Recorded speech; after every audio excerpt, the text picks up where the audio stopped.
1:15 AM, September 11, 2023 mga kaibigan. Dalawang players ang nakunan ko ng malapitan. Dalawang players, NBA players ha. Si Shai Gilgeous Alexander mga kaibigan. Yung dumaan yung convoy ng ng Team Canada. Nakunan ko ng malapitan. Sayang di ako na wala inuna ko yung mga ang daming nag-aabang sa kanya eh. Shai Gilgeous Alexander mga kaibigan, nakita ko ng malapitan, na-capture ko sa cellphone. Ito sa smartphone kong ito, nakunan ko ng malapitan si Shai Gilgeous Alexander ng kanyang kupunan na Canada na siyang nag-bronze medalist.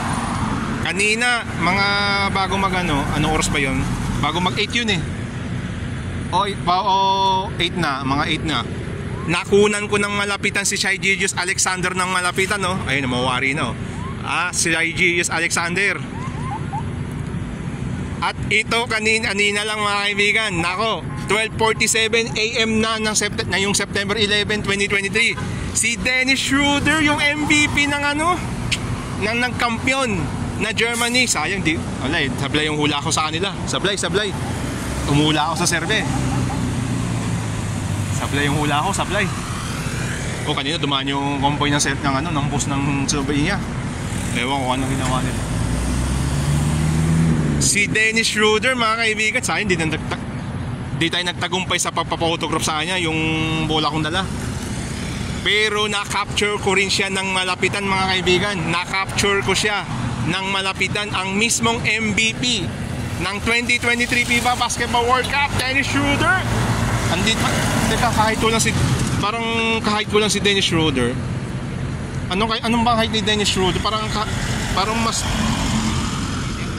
magka-height kami ni Dennis Schroeder 5'9" kasi ako eh.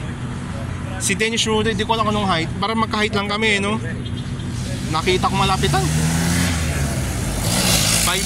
Mga 5 yun. Ewan ko lang ako nung height ni Dennis Schroeder, mga 5'11" siguro.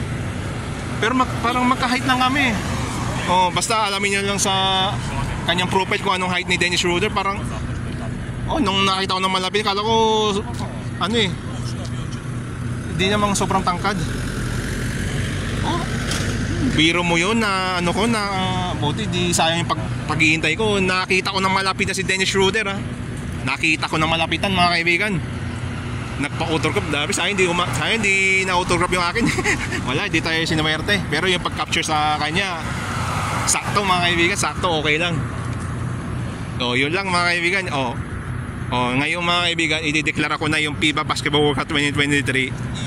Sarado na mga kaibigan, wala na, patay na yung nakita ko malapitan mga kaibigan. Buti na lang, nag-antay ako ba. Akala ko mag-aalauna na madaling araw. Yun lang mga kaibigan. Yun na, magsasara na yung FIBA Basketball World Cup 2023. Dinideklara ko na. Bye bye. Late na tayo uuwi. Late na wala na. Balik na sa normal ang sitwasyon dito. Bye bye. Third place Canada, second place Serbia, first place Germany. Yung USA sayang wala di pinalad, di nagka-podium. Sa halin ng fourth place. Yun lamang po. Bye bye. Woohoo! Wala di nagtagumpay yung pag-autograph kay Dennis Schroeder, sayang yung MVP. Congratulations nga pala sa Germany tsaka kay Dennis. Congratulations for being a champion. Kaya lang sablay lahat ng hula ko sa USA tsaka sa Serbia. Yun lang. Yung Serbia nakunan ko rin ng malapitan pero yung si Bogdan Bogdanovic hindi yata pinansin yung hindi nakaharap dito sa aking smartphone, hindi nakaharap. Pero dumaan si Bogdan Bogdanovic. Yun lamang po. Bye bye. Ayan na, wala na yung yung globo. Wala na yung yung logo. Wala na, balik na sa normal na sitwasyon. Bye bye.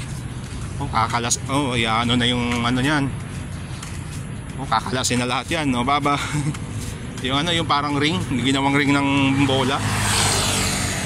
Wala na, tapos na. Balik na sa normal. Balik na sa normal na sitwasyon dito sa MOA Arena. Tsaka sa buong compound na to ng SM MOA. Bye bye. Sayang talaga si Dennis Schroeder. Hindi kasi sa taas ko nilagay yung yung bola. Eh wala eh, yung mga ano, binibigyan ko ng daan yung mga tao dyan sa harapan. Oh, sayang. Oh, bye-bye. Hindi na bali, na-capture ko naman siya eh.